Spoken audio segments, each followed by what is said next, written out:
Bonjour à tous. Je suis très heureuse de vous voir là.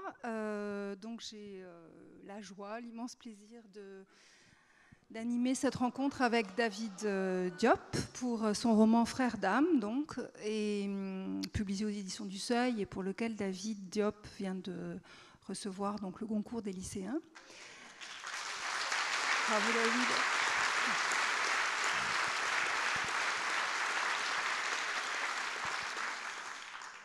Donc, cette rencontre a été intitulée dans le cadre des Idées mènent le monde de cette année, Humanité de demain et mal de toujours. Bien sûr, on va parler du mal, mais j'ai aussi peut-être des questions un tout petit peu subsidiaires à poser à David Diop. Vous nous excuserez si on se tutoie, on se connaît depuis très longtemps, et donc ça serait un peu artificiel, je pense qu'on se vous voit. Donc, David, je vais te poser des questions qui sont importantes pour moi, j'espère importantes pour vous, pour essayer de lire ce roman superbe. Donc, c'est l'histoire de deux tirailleurs sénégalais qui sont engagés dans la guerre de 14-18. Donc, ma question, elle sera tout simple. La première question, c'est comment as-tu choisi de raconter cette histoire? Pourquoi? Comment? Quel était l'enjeu, en fait, au départ, le moteur? Alors, bonjour à toutes et tous. Bonjour Nadine. Alors, je le dis très simplement. L'idée d'écrire Frères d'âme m'est venue d'une lecture. Et c'est la lecture de lettres de Poilu qui ont été rassemblées par un historien il y a une vingtaine d'années. Et ces lettres sont extrêmement émouvantes parce que ce sont des lettres de jeunes gens qui vont mourir, qui ne le savent pas, qui ont été récupérées dans le No Man's Land et qui, en fait, se croient sauvés. On les ramène à l'arrière, ils ont le temps d'écrire et puis très souvent, ils meurent.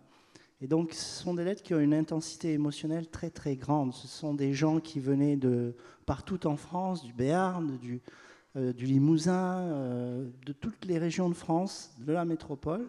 Et je me suis demandé, est-ce qu'on peut lire des lettres de tirailleurs sénégalais? Est-ce qu'on peut retrouver cette intensité émotionnelle, cette intimité avec la guerre racontée dans les lettres? Et il s'avère que non. Il y a très peu de lettres authentiques, authentiquement, si vous voulez, intimes, pour plusieurs raisons. D'abord parce que beaucoup de tirailleurs sénégalais ne savaient pas écrire. C'est une première raison. Certains d'entre eux savaient écrire et parlaient parfaitement le français. Mais c'était plutôt des lettres, les lettres qui existent, ce sont des lettres administratives où ils demandent le paiement d'une solde en retard, etc. Alors, donc, analphabétisme pour certains. D'ailleurs, je dis au passage que le petit nègre a été enseigné aux armées au moment où on les instruisait pour qu'ils puissent répondre très rapidement à des ordres. Il fallait leur donner un français élémentaire pour qu'ils puissent aller à l'attaque et comprendre des ordres simples. Donc on a cultivé l'enseignement du petit nègre pour les tirailleurs sénégalais. Donc la première raison, c'était que souvent ils ne savaient pas écrire. Et puis la deuxième raison, et alors là, cette raison-là, les tirailleurs et les poilus la partagent pour certains, c'est que beaucoup de tirailleurs, et c'est culturel, n'ont rien dit, ou ne pouvaient rien dire en rentrant de ce qu'ils avaient vu, par pudeur. Parce que les tirailleurs sénégalais qui viennent de toute l'Afrique de l'Ouest, ça va du Niger actuel au Mali, au Burkina Faso, eh bien, appartiennent au Sénégal, appartiennent tous à des sociétés nobiliaires, où sont valorisés le courage du guerrier.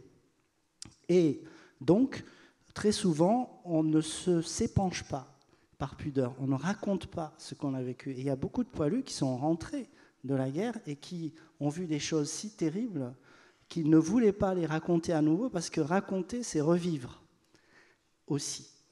Et donc, ces deux raisons peuvent expliquer peut-être qu'on ait très peu de lettres qui ont la portée émotionnelle des lettres que j'ai lues.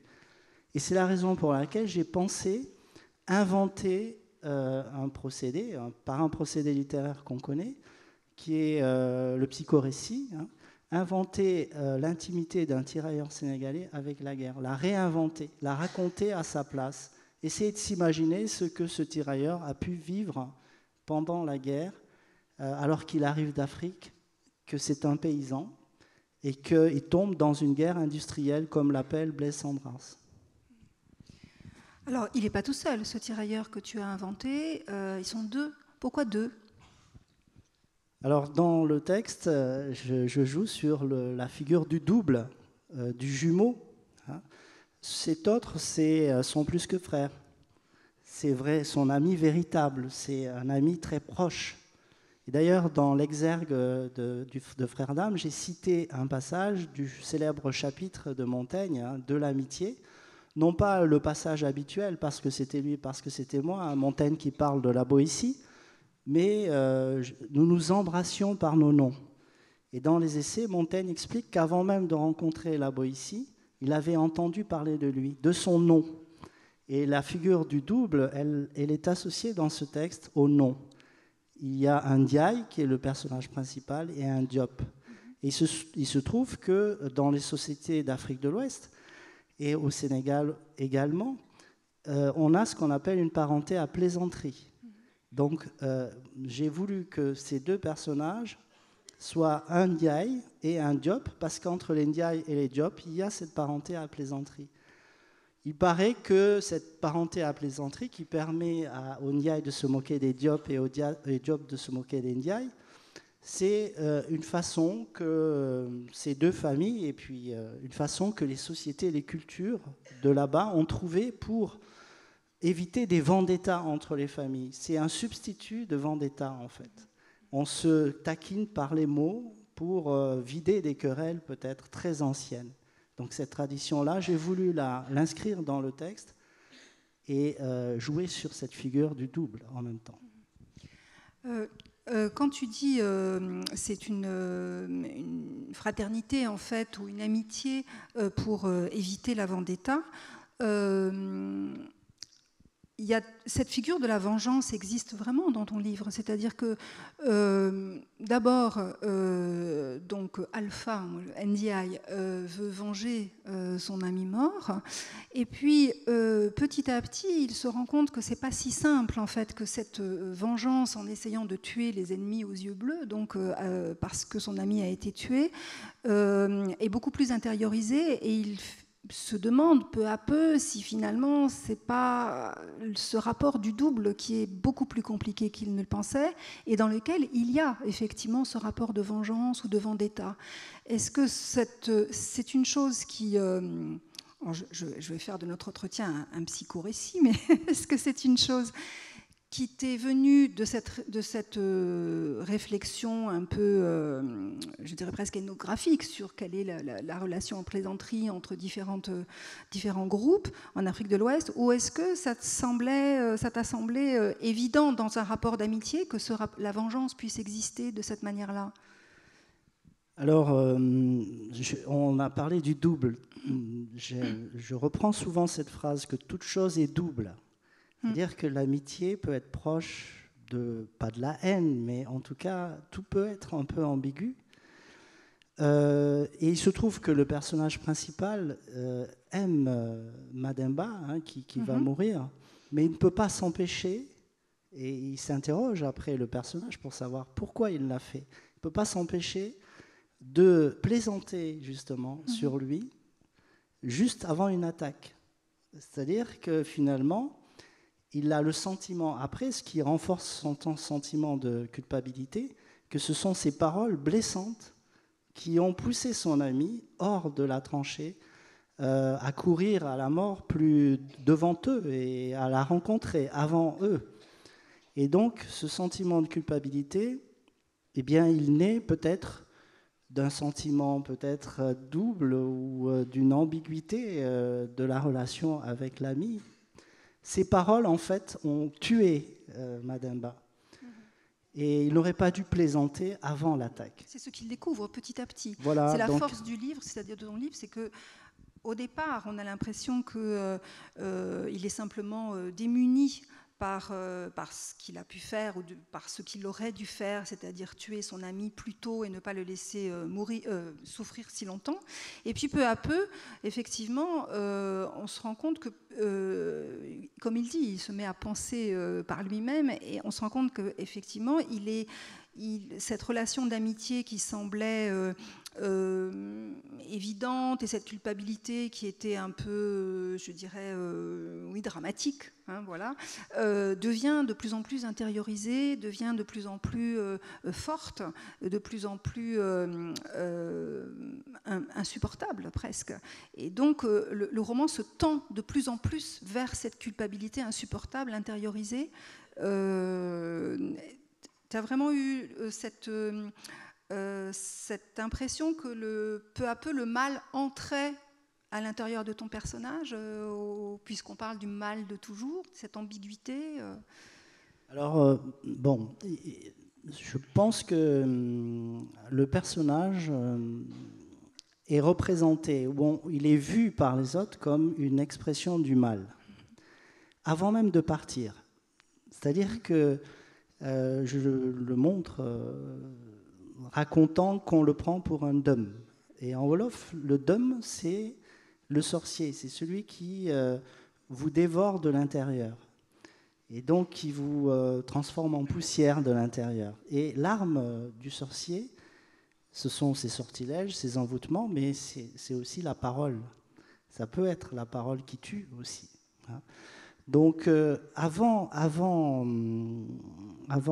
ce qui arrive, il est déjà chargé de ce poids-là. Et il est finalement partagé entre la volonté de refuser cette représentation qu'on a de lui, et en même temps, puisque quand on est accusé, on est toujours finalement coupable, d'exercer ce mal qu'il a en lui, d'une certaine façon, peut-être sur Madame Ba, en tout cas sur l'ennemi. Oui. Et sur les autres, parce qu'il y a aussi le commandant, il y a aussi, voilà, c'est peu à peu le mal qu'il pense porter en lui, ou qu'on a dit qu'il portait en lui, il déteint en fait sur tous les personnages, enfin sur un grand nombre de personnages, même sur le docteur, alors, tu parlais du double, c'est un récit à la première personne, donc c'est effectivement Alpha qui raconte et qui commence à penser après la mort de son presque frère, qui entre dans ses propres pensées, et on a donc tout ce cheminement à la fois affectif, intellectuel, moral, tout au long du texte. Donc ce personnage dit « je ». Et puis il y a un deuxième jeu qui arrive à la fin, donc je ne veux pas dire la fin pour ceux qui n'ont pas lu le roman, mais qui a une fin absolument extraordinaire, moi qui m'a complètement transportée par rapport à tout ce réalisme de la description des tranchées. Donc il y a un deuxième jeu qui prend la parole donc, à la fin. Est-ce que dans ta pratique d'écrivain, tu avais ces deux paroles, la parole de l'un, donc Alpha, et puis la parole de l'autre, dont Ndemba, qui... est-ce que pour toi, tu entendais ces deux jeux? Oui. Oui, j'ai entendu ces deux voix. Je suis ces deux voix. Et j'ai voulu, dans la fin du texte, je vais bien me garder de raconter la fin, évidemment, hein, que dans la façon de dire, on ressente la différence des deux voix. Et j'ai voulu l'annoncer dans l'exergue. Hein. Je suis une voix, l'autre croit et l'autre approche. J'ai voulu le montrer aussi. Les exergues, en fait, dans Frères d'âme, ce sont des clés de lecture du texte. Et c'est un jeu, en fait, que je propose aux lecteurs.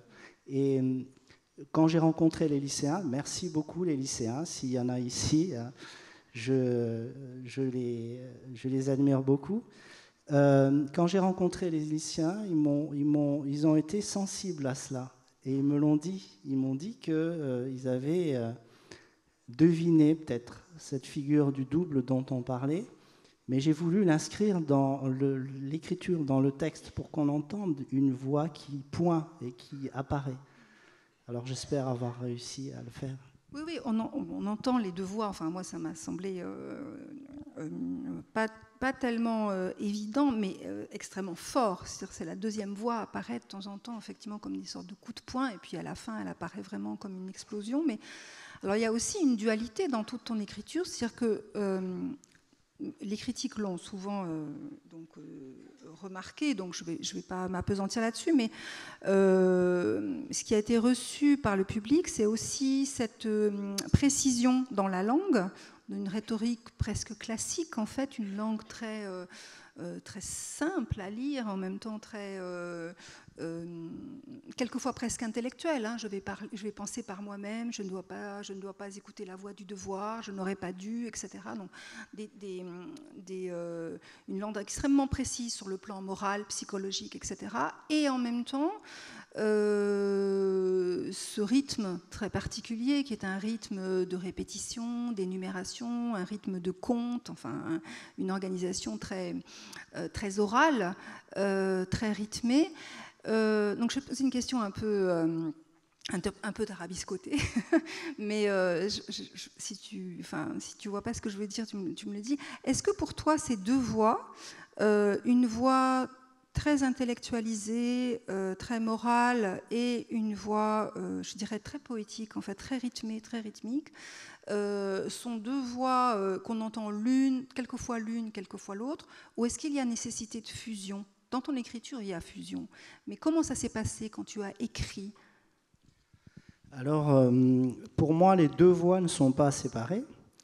Mon idée, c'était, et le français, de ce point de vue, est malléable, c'était de donner le sentiment au lecteur français et francophone, d'une manière générale, qu'il lisait en français les pensées de quelqu'un qui pense dans une autre langue. Et donc, j'ai travaillé le rythme du français.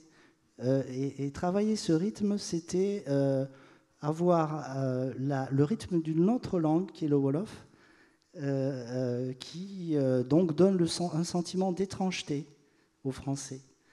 Ce travail sur la langue, eh bien, c'est un travail qui passe par les répétitions, passe par la répétition d'une formule, par la vérité de Dieu. Et ce changement de rythme ou cette façon de traiter le français avec ce rythme particulier, à mon sens, me permet de donner le sentiment au lecteur qu'il fait irruption, lui, le lecteur, dans un horizon culturel complètement différent. Et tout est une question donc de travail de la langue française. Alors, dans ta question, je sentais le sous-entendu, oui, il est 18e-iste, il aime bien la langue. Non, il n'y avait pas du tout de sous-entendu 18e. Non, pas non, mais bon, on se taquine sur ça depuis de nombreuses années, Nadine. Hein. Je n'ose pas dire qu'elle n'aime pas trop la littérature du XVIIIe siècle. Hein. Bon. Mais il y a une précision dans la langue au XVIIIe siècle que j'enseigne aux étudiants et qui me plaît. Il y a une adéquation très travaillée entre l'idée et l'expression de l'idée. Et puis en même temps, il y a le ton de la conversation dans la littérature du XVIIIe siècle. Et là, le personnage converse avec lui-même. Mais c'est un personnage qui pense, et qui pense dans une situation de guerre, et avec une proximité de la mort. On parlait de Montaigne tout à l'heure, et devant la mort, on ne triche pas. Et quand on ne triche pas, quand on pense, je pense, eh bien, on va vers des pensées philosophiques ou des pensées complexes. Et peut-être que c'est dit dans une langue simple, mais ce que j'ai voulu, c'est montrer un personnage qui réfléchissait sur la condition humaine et qui réfléchissait jusqu'au bout. Parce que quand on pense, on ne se ment pas en principe. On peut se mentir tout à fait, mais dans une situation de crise pareille, je crois que quand on se dit qu'on pense pour la dernière fois ou qu'on pense, on exprime ses dernières ou s'exprime ses dernières pensées, eh bien on ne triche pas. Oui, alors la découverte d'Alpha, c'est qu'il a pu tricher à un moment. C'est-à-dire que la pensée qu'il pouvait avoir n'était pas la bonne, n'était pas la sienne vraiment. Il dit à un moment, je n'ai pas pu penser devant la mort de mon ami, je n'ai pas pu penser avec le cœur, je n'ai pas su penser avec le cœur. Tu vois, cette très très belle expression, penser avec le cœur. Et alors ça m'a fait un petit peu penser, au début ça m'a fait un peu rire, enfin un peu sourire, parce que j'aimais bien ta virtuosité philosophique, à ce que propose Hannah Arendt, c'est-à-dire être la banalité du mal, c'est-à-dire faire le mal, c'est ne pas penser, c'est justement écouter la voix du devoir. Et là, ton personnage, c'est beaucoup plus difficile ce qu'il fait, c'est-à-dire qu'il a une voix du devoir qui lui dit « il ne faut pas tuer ton ami ». Ton ami souffre beaucoup, il te demande de l'égorger, c'est le mot que tu utilises, d'abréger ses souffrances. Et la voix du devoir humain, dis-tu, et dit-il, me demande de ne pas le faire et j'obéis à cette voix du devoir. Et ensuite, donc, il se rend compte qu'il n'a pas pensé avec le cœur en écoutant cette voix du devoir. Et il a une très belle formule, c'est ta formule à toi. Donc il faut que je rende quand même hommage à la langue du XVIIIe siècle. Je suis d'accord, David, c'est une très belle langue, mais ce n'est pas seulement la langue du XVIIIe siècle. Il dit finalement, la pensée du devoir humain est inhumaine. C'est la formule que tu emploies, la pensée du devoir humain, enfin, c'est à peu près ce qu'il dit. Donc en fait, il ne pense pas au départ. Il réussit, lui, quand tu dis, quand on pense, on est vraiment, normalement, on est en accord avec soi-même. Là, la grande découverte de ce personnage, c'est que quand il pense, il peut ne pas penser lui-même. C'est-à-dire, il peut accepter la voie d'un devoir qui, en fait, ne lui correspond pas. Oui, alors, c'est un personnage qui découvre qu'il est libre de penser ce qu'il veut. Parce que ce qu'on lui a inculqué dans ce moment de crise où il aurait dû abréger les souffrances de son plus que frère, eh bien, ça ne lui a servi à rien. Et ce qu'il aurait dû faire, c'était tuer son ami qui souffrait, et parce qu'il est interdit de tuer, il n'a pas tué. Mais c'est très paradoxal parce qu'à la guerre, on vous demande de tuer. À la guerre, l'objectif, c'est de tuer le maximum d'ennemis. Et donc, lui a réfléchi à ce moment-là, à ce qu'on lui demandait de faire. Et il s'est dit, eh bien, à la guerre, mon chef veut que je tue le maximum de personnes, je lui dois obéissance absolue. Eh bien, je décide, moi, d'être un sauvage, c'est-à-dire d'aller au-delà de ce que me demande ma hiérarchie militaire, c'est-à-dire de tuer encore plus. Et donc, c'est paradoxal parce que à la guerre, justement, la guerre de 14-18 était terrible. C'est une guerre où il y avait des obus qui tombaient toutes les 30 secondes, où les têtes volaient, les bras étaient arrachés, etc. Et ce personnage, par son attitude particulière, fait, mais au niveau humain, à un niveau dérisoire par rapport à la guerre industrielle qui l'entoure, ce que fait la guerre, c'est-à-dire produire une violence terrible, beaucoup d'estropiés, beaucoup de blessés, etc. Et lui, il le fait à taille humaine. Et justement, ça paraît sauvage parce qu'il le fait face à son ennemi.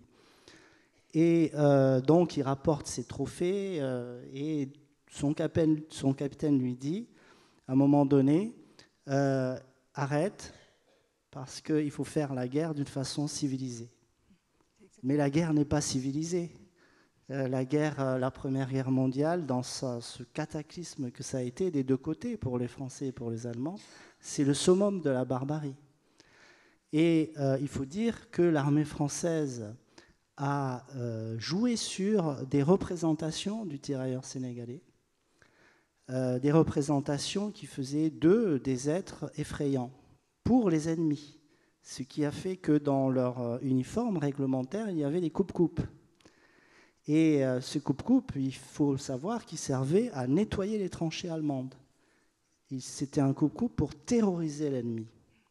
Et les Allemands ont créé une contre-propagande dans laquelle ils représentent les tirailleurs sénégalais comme des sauvages absolus.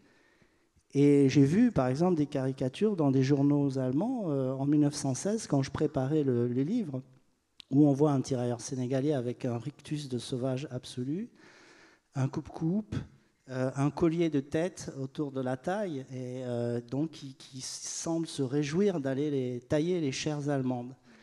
Et dans ce texte-là, j'ai voulu me créer un personnage qui déjoue cette propagande, à la fois la propagande de l'armée française et la propagande des Allemands, qui les déjoue les deux. Parce que là, le tirailleur sénégalais se trouve pris entre deux feux de propagande, en fait.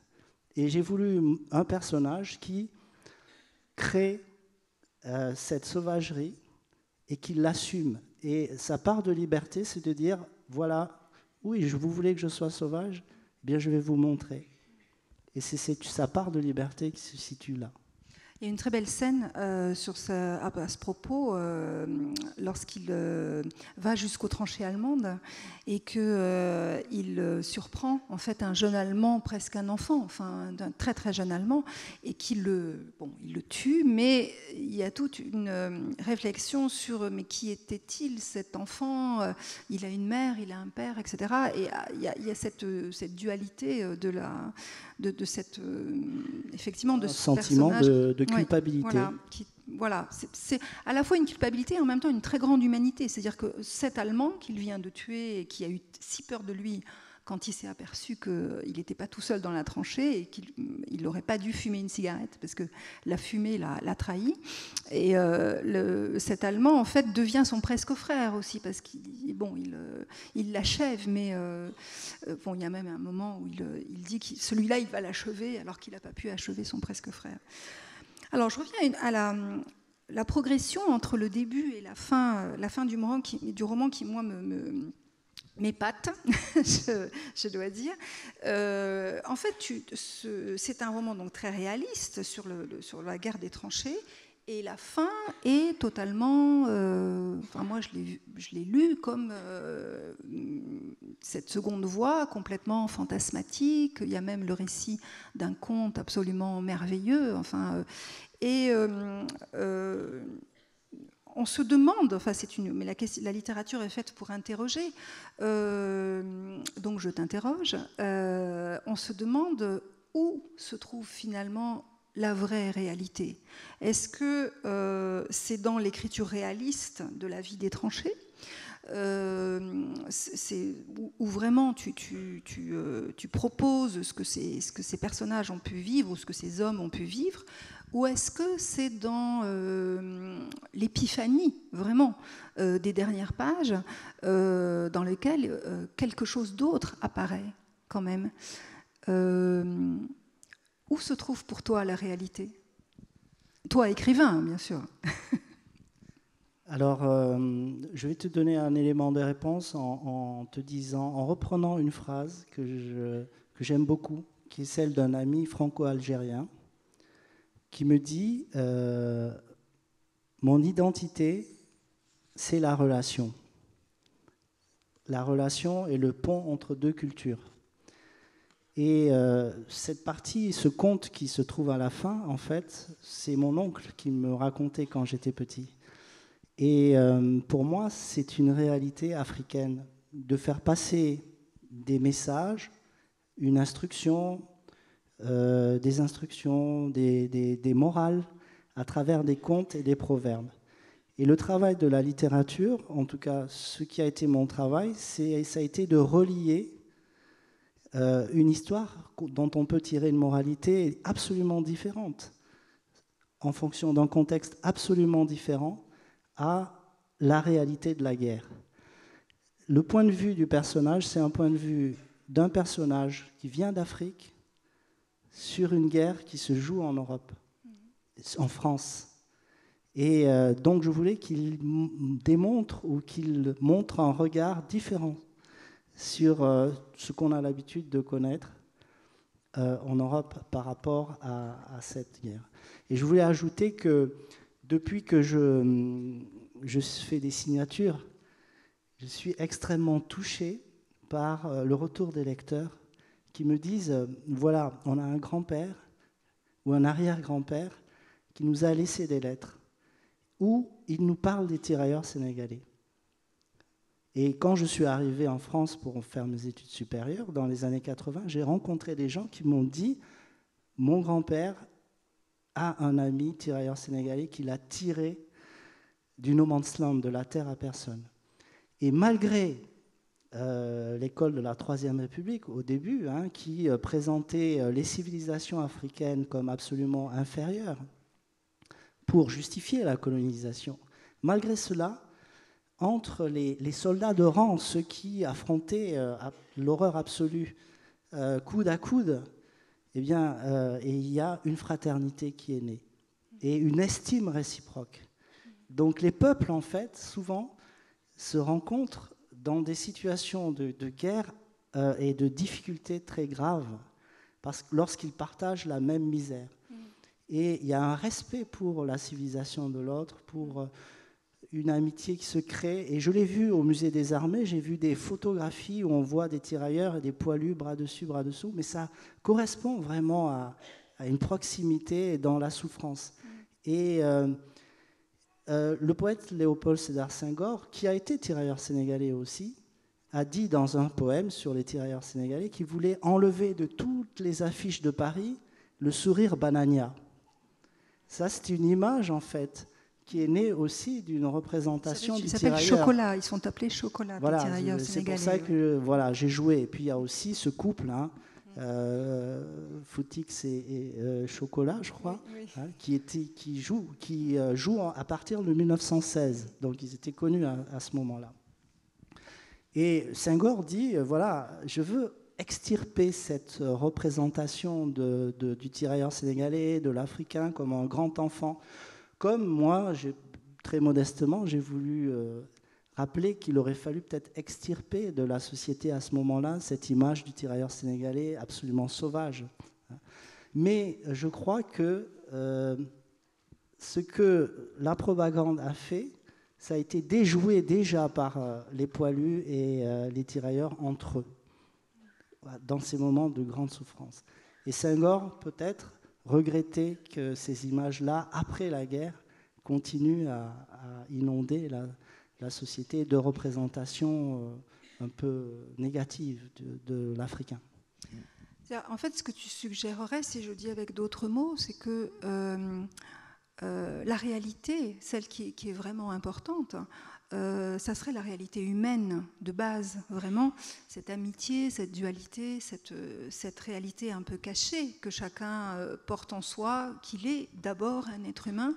Et la réalité qui serait fausse, ça serait la réalité du pouvoir, c'est-à-dire celle de la propagande, celle qui veut conquérir des territoires ou des peuples ou avoir une puissance qui soit économique, militaire ou autre.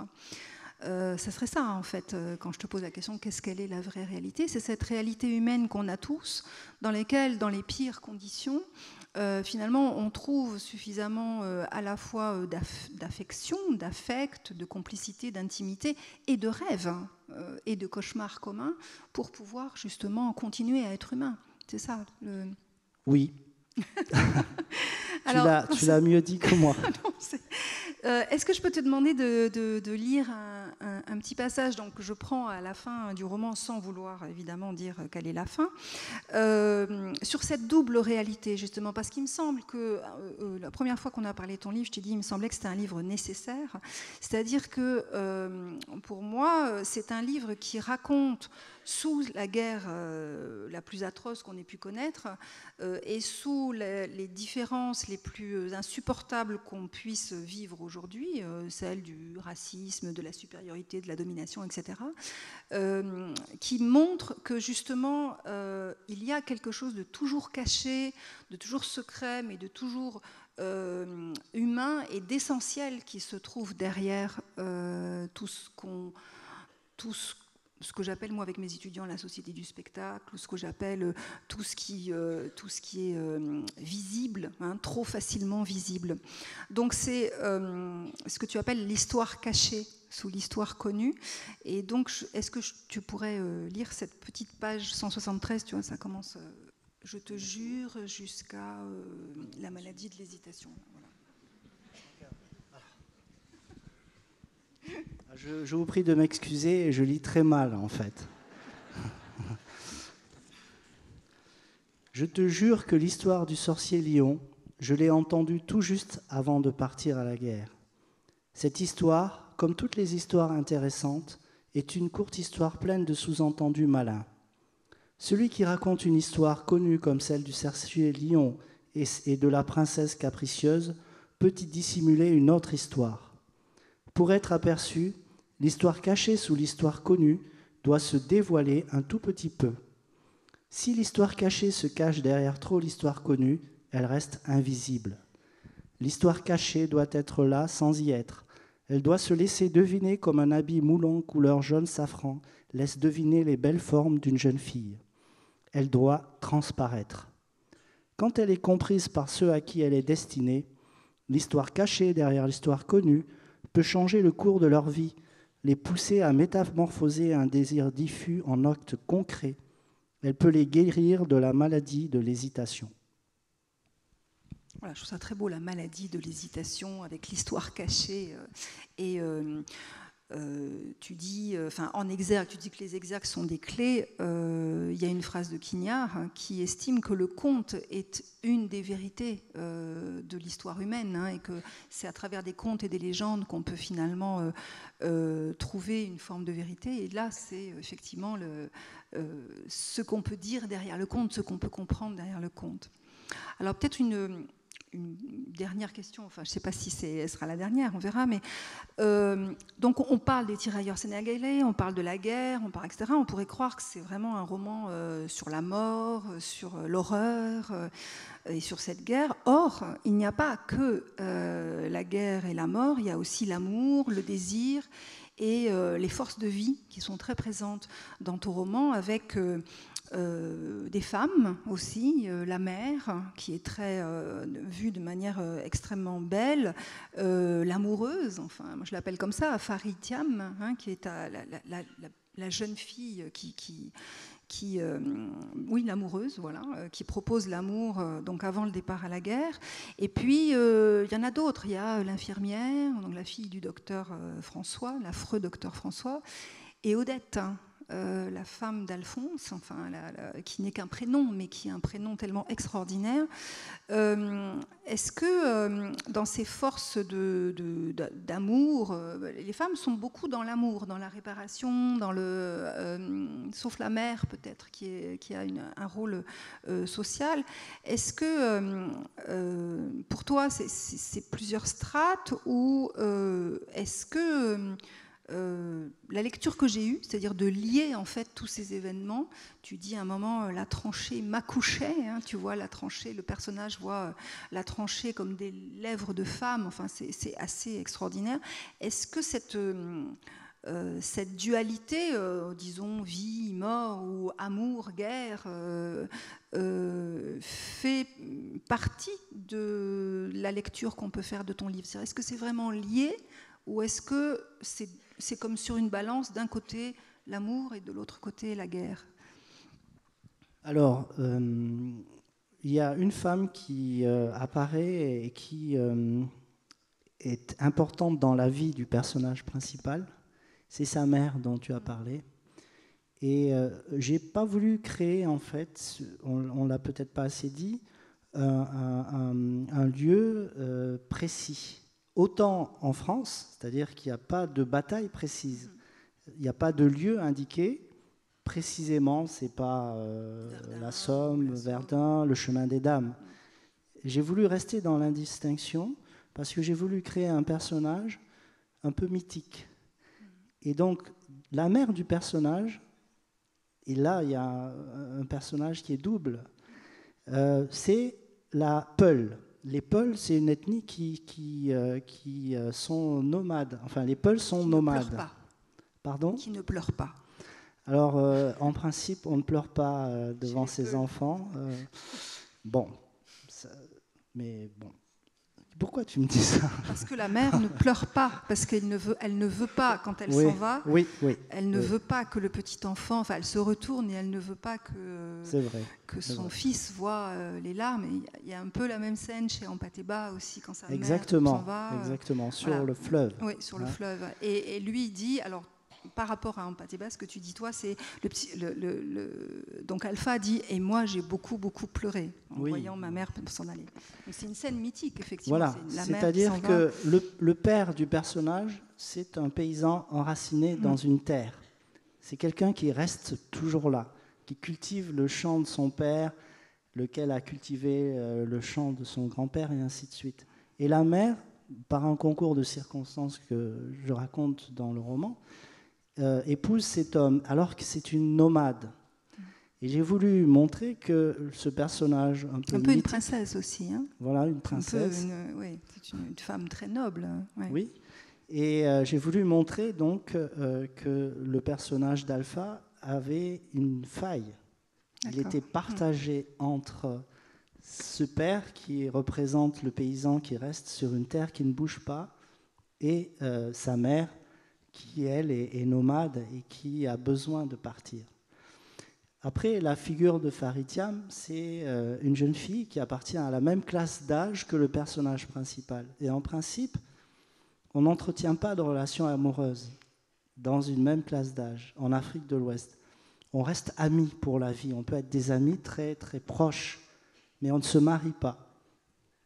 Et là, ils ont transgressé cette loi, les deux. Personnage Faritiam et Alpha.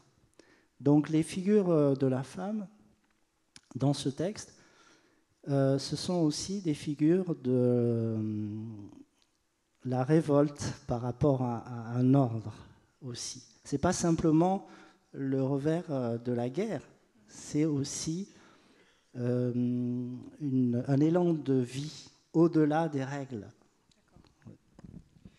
Est-ce que cet élan de vie, et je voudrais vraiment terminer là-dessus, parce que je pense que c'est vraiment ce qui reste de ton roman en dehors des événements ou de la difficulté, je dirais, éthique de ce personnage, hein, de savoir où est la voie du devoir, où est la voie de l'humanité, etc. Est-ce que cet élan de vie représenterait pour toi quelque chose qui se trouve dans le langage, dans une forme de poésie? Alors, je vais lire, puisque tu n'aimes pas lire, un passage qui a l'air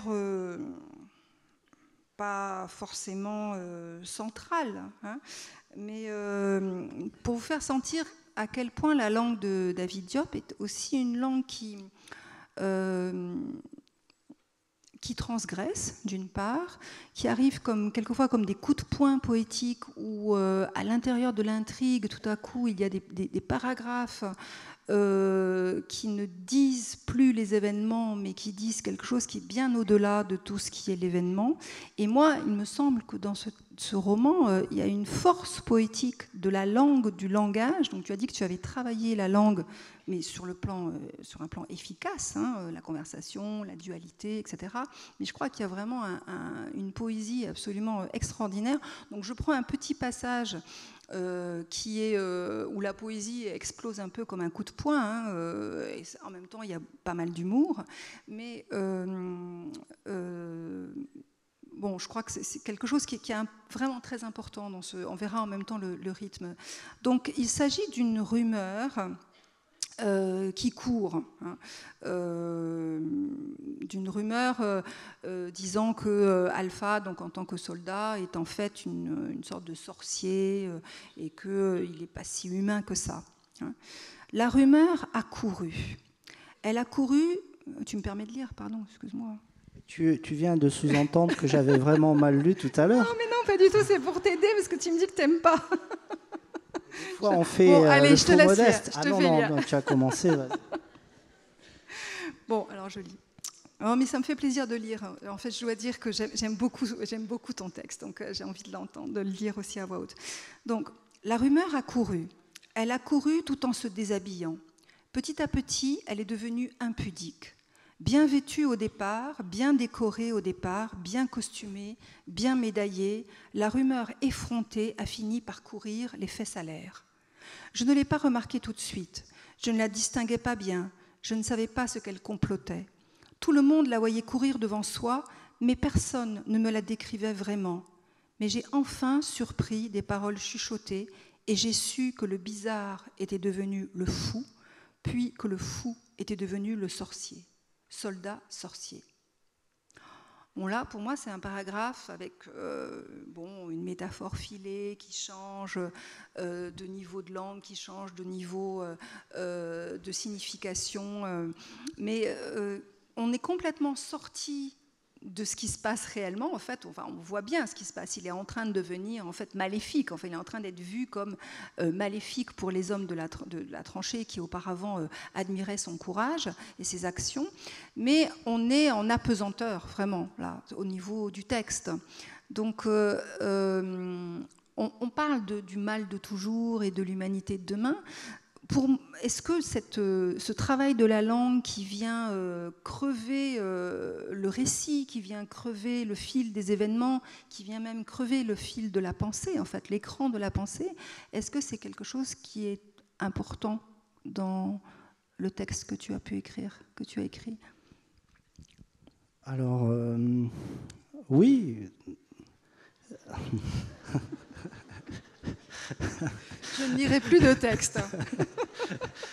Je te réponds oui, parce que tu as tout dit.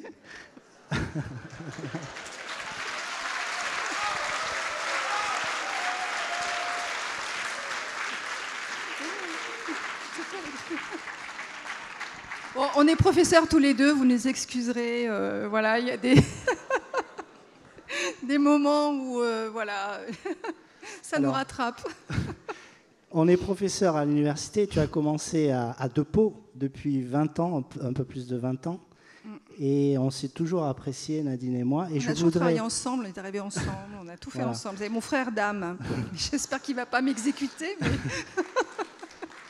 Et je tenais à vous le dire, Nadine est écrivaine. Et elle a écrit... C'est pas la question. Non, mais c'est ma réponse. Et c'est une très grande écrivaine qui a gagné le prix Femina en 1999. Voilà, alors c'était il y a longtemps.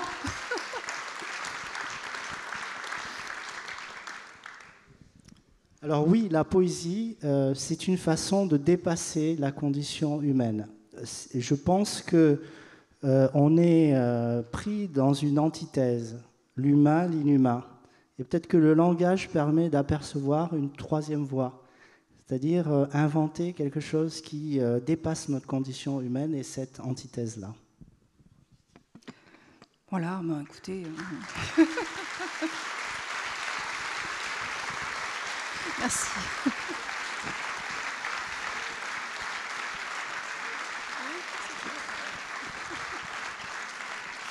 Merci beaucoup à tous et d'avoir si nombreux. Ouh là là, on n'avait pas vu qu'il y avait plein de monde là-haut. Et bravo David, merci beaucoup pour ce magnifique roman extraordinaire. Merci.